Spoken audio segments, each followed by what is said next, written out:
Hello, everybody, and welcome to another edition of Conversations with Tara and Ryan. I am Ryan. How are you, Tara? Hi, I am doing great, Ryan. Another great Friday to spend with you. So hi, and hi to Deanne, one of my favorite board members at the National Aging in Place Council. Actually, two of my favorite board members here on the call today. Excellent. And we've already basically introduced Deanne, but Deanne, how are you? You are a mindset consultant, and you are also an area director for Electronic Caregiver. So we have plenty of things to talk about.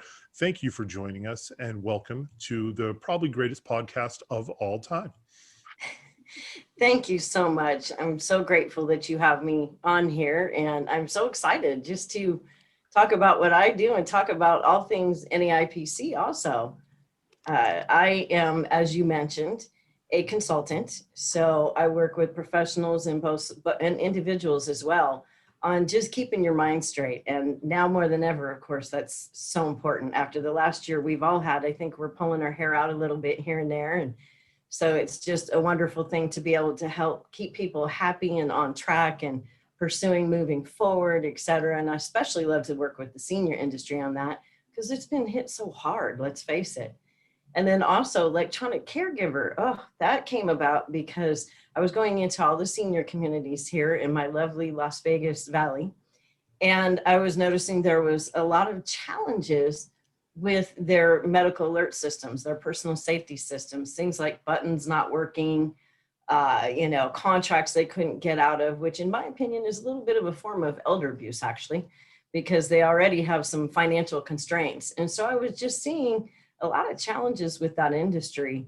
And like usual, I kind of voluntold myself because I got involved and was trying to be the advocate for them. The next thing you know, I just kind of stumbled upon this fantastic company with all this technology and just continually moving forward. So I'm blessed to be able to protect their safety and protect their minds, a little bit of everything.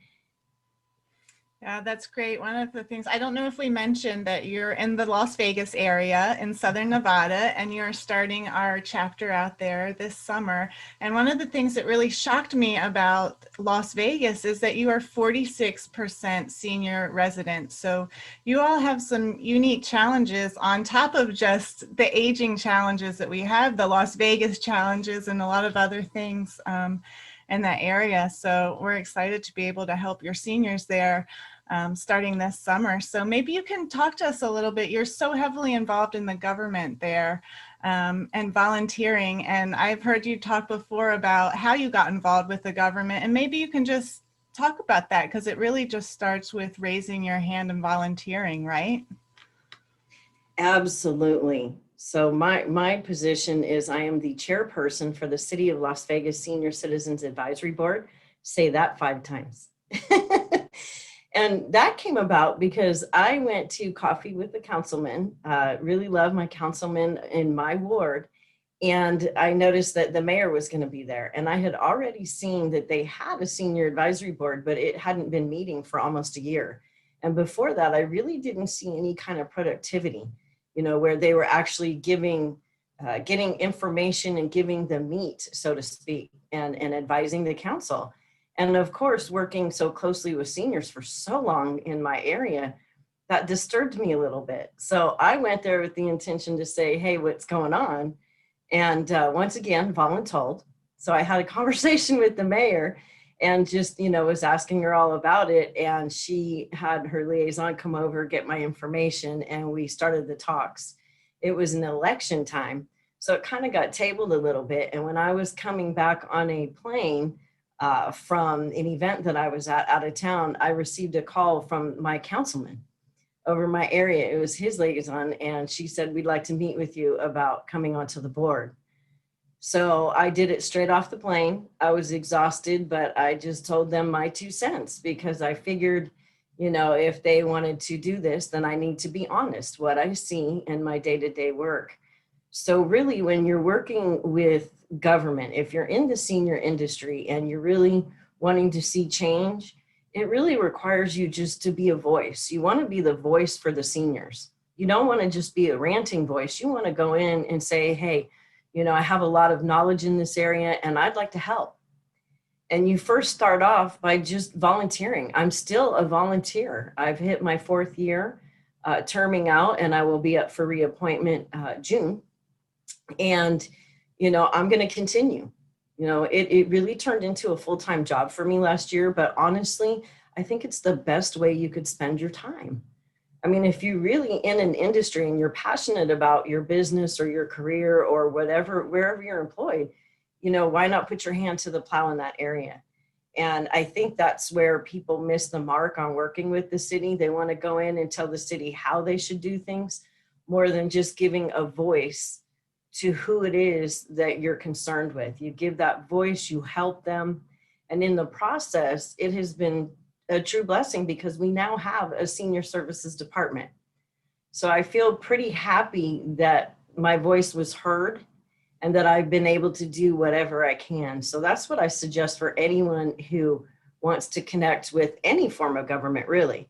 But of course, city government is more of a local feel. And I think that that's a really great place to start with your own local community. Help them, get in there and get involved. And that way you can learn how city government works. It's going to be different in different areas, but you want to learn because they have what they call open meeting law. So you want to learn laws, rules, things like that, so that you know how you can be the voice and how you can help. That way you're not clashing with them, you're working with them. Right. And one of the things that I love, you know, you and I talk a lot, and I love hearing all the ways that you volunteer and the things that you do. And the city does have those very strict and formal ways that they have to operate. And one of the things that I like about you is you're a volunteer. So you can go knock on a door and say, hey, are you okay? Do you need food? Is there anything that you need? And I love that you can work together with the government to really kind of have the best outcome for the seniors. So I love that about you. You seem a little bit fearless when it comes to taking care of those seniors. So maybe you could explain a little bit. I know you're not from the Las Vegas area. I think it's Indiana. Is that where you grew up? Indiana? Yeah, actually until 4 years old. Oh, and when okay. my parents got divorced, then my mom and my uncle took us out to the San Francisco Bay Area. So I'm a Northern California girl. Oh, nice. And then how did you get involved in the senior world? Well, you know, it's kind of a fun story. So when I first came to Las Vegas 23 years ago, I was in the medical field, the healthcare field.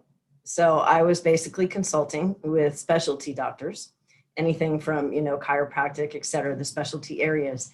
And because I was consulting with them, if somebody would leave, like an office manager or biller, I would get in there and do that thing I do and help them out with that, even though it wasn't the core position, because I didn't want to see them fail, right? And I didn't want their mindset to go south, like everything's falling apart. So one thing led to another, because when you have the demographics of seniors we have here, if you're in healthcare, you're going to end up in seniors, right? Because they're the ones that, of course, predominantly as we age, our body has some quirks. So they're the ones that are going to use it. But then I met this amazing entertainer and we were asked to go into a senior community, an assisted living. And he was going in to do piano because he plays piano by ear. And immediately these adorable seniors were out, you're an entertainer, aren't you? I can see it. So one thing led to another, and we started going into all the senior communities with entertainment. And while he was entertaining, I was doing that, you know, coaching, counseling kind of girl that I am. And I would talk to them and I would hear all of their challenges, all of their victories. And I was just taking it all in. And it just really turned into a complete, full-blown senior everything for us. So that's how I first got involved with seniors. And we still do that. We're just getting back into some of the communities and it's amazing. I missed it so much over the last year. I love that. It sounds like you had a love affair with seniors. You kind of fell in love with them by serving them, which I think so many of us do. Maybe you could talk a little bit about the mindset consultant. That's very interesting to me. We were talking about it a little bit before we started. So can you explain what that is? Yeah, so basically I am just helping people to, I mean, you know, I hate to say it this way, but keep our mind straight, right? Especially after this pandemic and election year and all the things, I mean, we had so much negative coming to us. And it really can get our mindset into a place in our subconscious where when we react to anything going into our life or our business, we start coming from that place of what we're hearing. And what we're hearing on the news or on social media or from family, friends is literally just their perceptions and opinions. You know, like for instance, the vaccines. I mean, you hear people almost getting in feuds when me, myself, I just say it's a personal choice. People need to do their own research. They need to think for themselves. So when I talk about the mindset, like this week, I'm doing a workshop in one of my groups. And, you know, that's basically what I've been talking about is just watching our thoughts.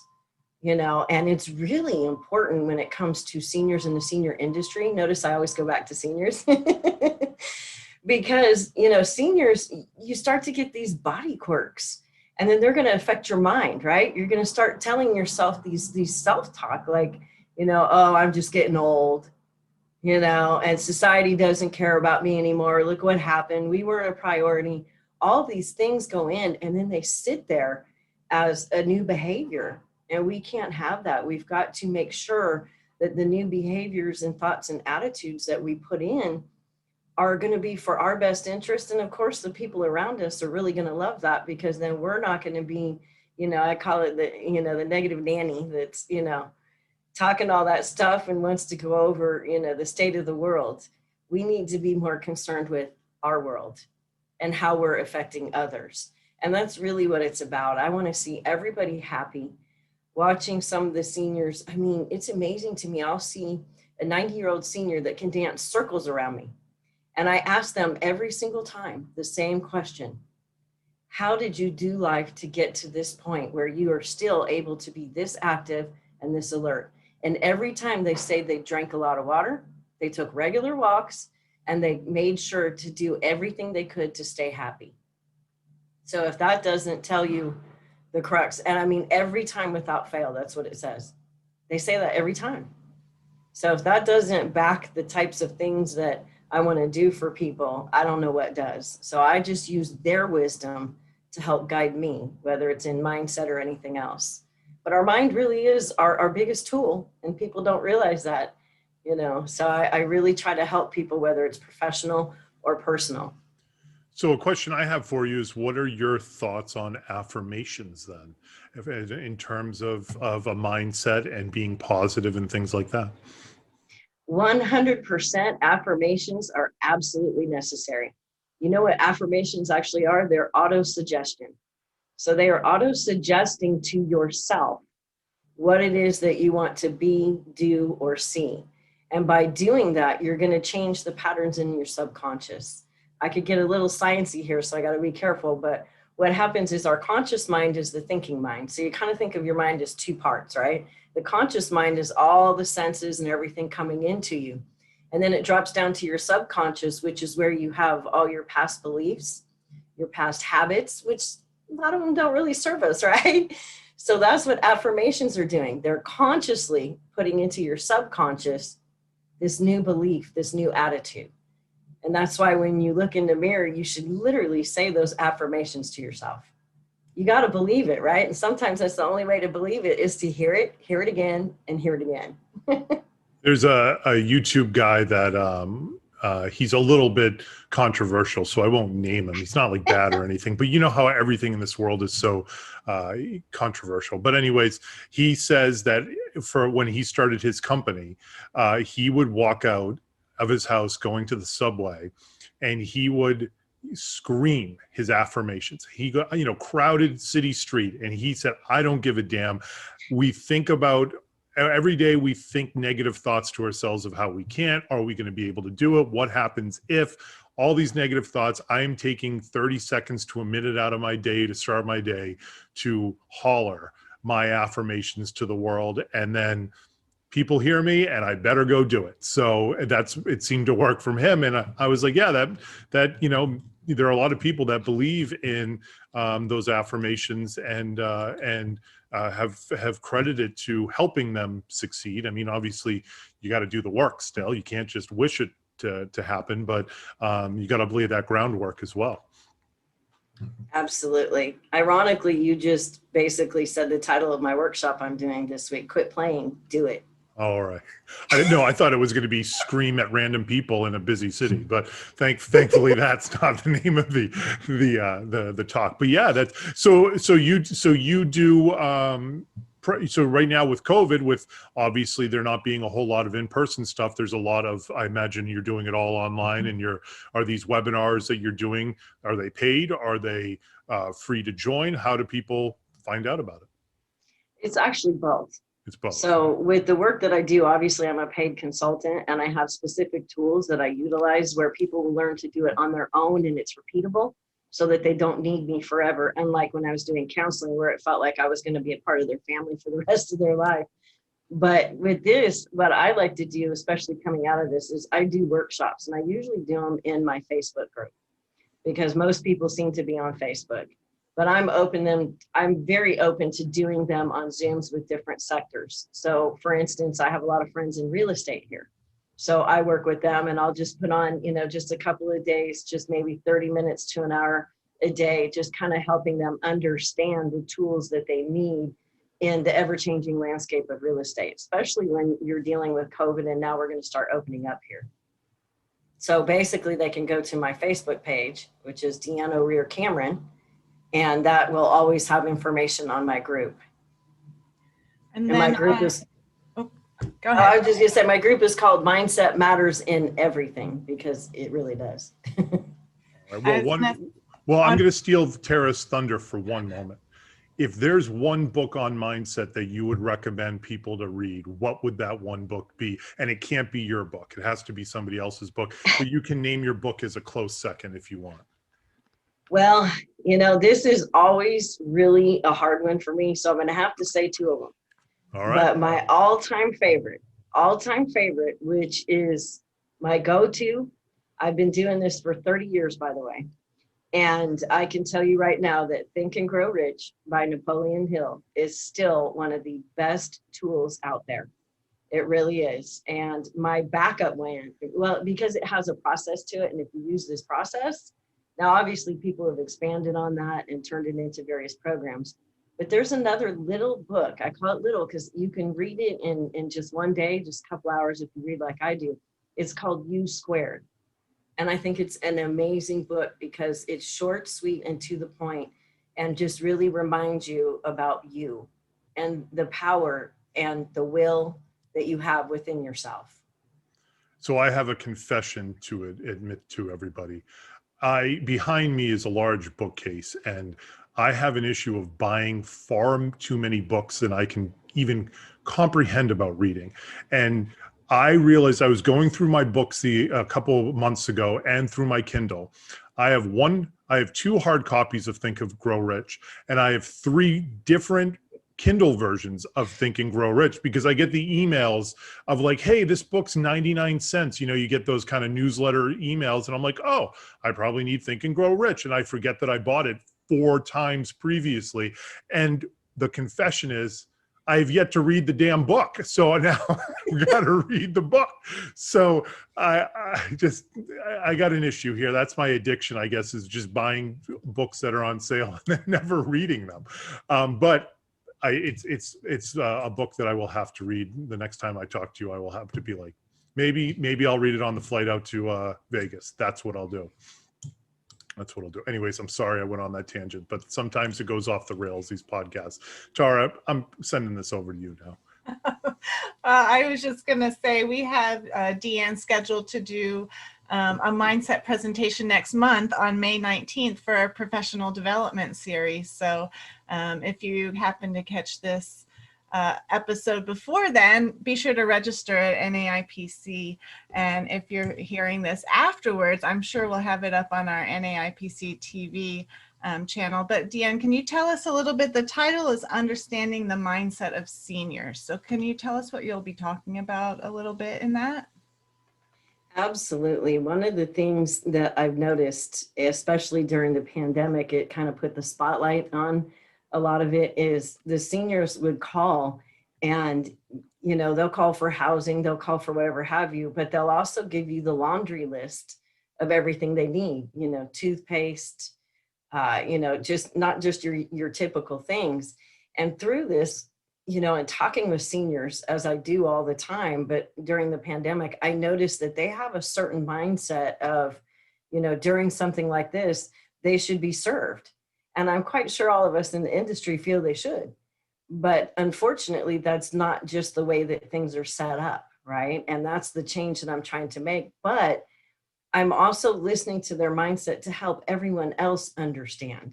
First of all, we have to be realistic of the time that they came from. And our programming, when we are being programmed with our mindset, mainly comes from our younger years.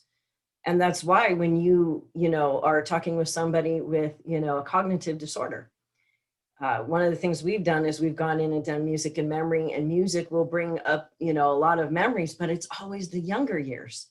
There's a reason for that. That's when we're being programmed. So if we remember what they were being programmed at that time, maybe get to know them a little bit, if there's family that we can talk to, whatever have you, and reach them through that.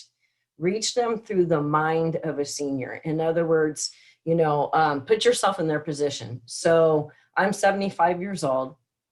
I can't go out of my house. I have mobility issues. How would you feel? Seriously, how would you feel? Because many times when we are serving them, we forget about these things. We forget that we're talking to someone other than a potential, you know, service recipient, right? So it's really good to understand their mind, where they're coming from, and ask questions. Always when you're working with mindset, you want to ask questions. People love to talk about themselves, and especially seniors, especially after they've been isolated, right? We all know that in this industry. So it's pretty easy to get to understand where their mind is and to educate them.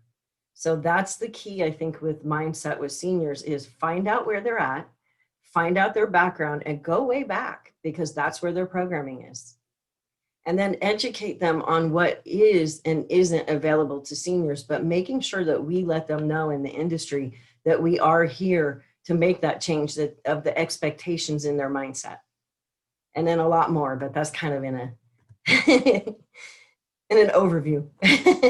Yeah, I love it. I can't wait to hear that presentation. It's probably something, Ryan, that you and your employees deal with a lot too. You all are there in the home, and just changing someone's mindset or thinking about how they react to something really can affect how they have their whole day planned out.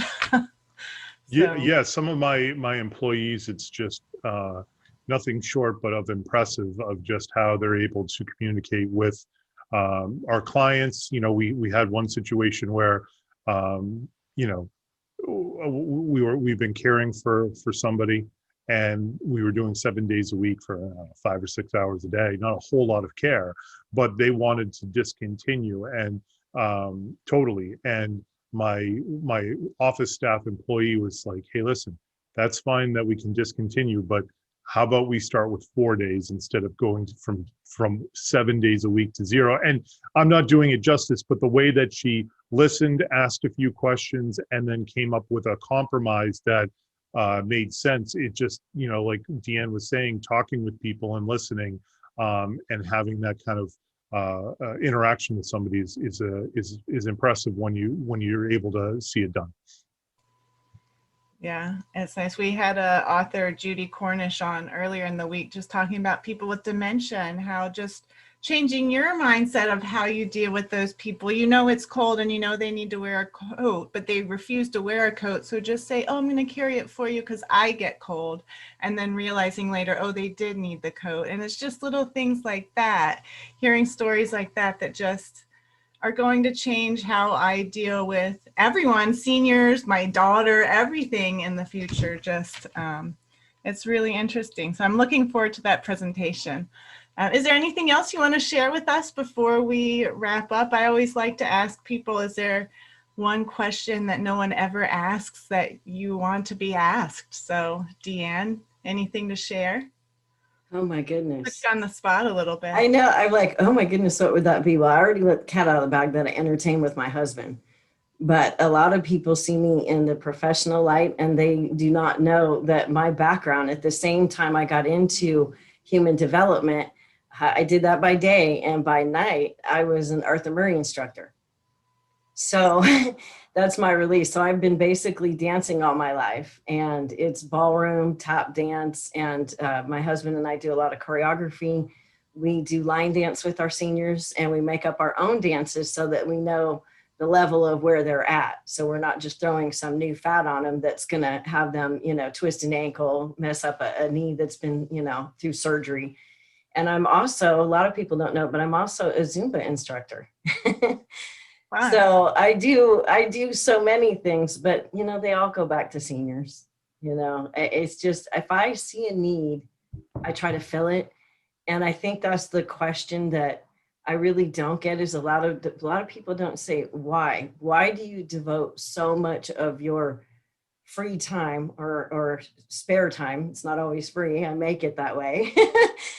And the reason why is because I put myself in their shoes. What would I want at that age? And what if I had no family?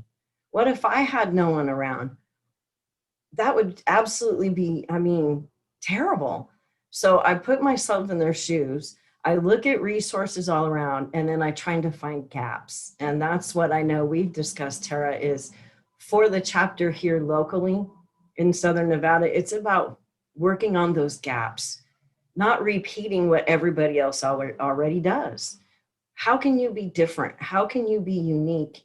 How can you stand out and really, truly serve in a different way? And that's the question that I never get. And honestly, the how is by finding it. Go seek it. Seek what's not being done, and you be that. Because if your heart's behind it and your passion's behind it, you're going to make a lot of change, and you're going to make a difference. And as they say, karma is real. And so guess what? Then when you're older, you will have somebody there to do that for you. That's great. I'm so happy that we connected and met, and that you're a part of our organization. I think that your passion for seniors and your servant heart is just amazing. So thank you. Ryan, any closing words? No, Words of wisdom from Boston. I think Deanne crushed the closing words right there. So I'm not going to even try to compete with that.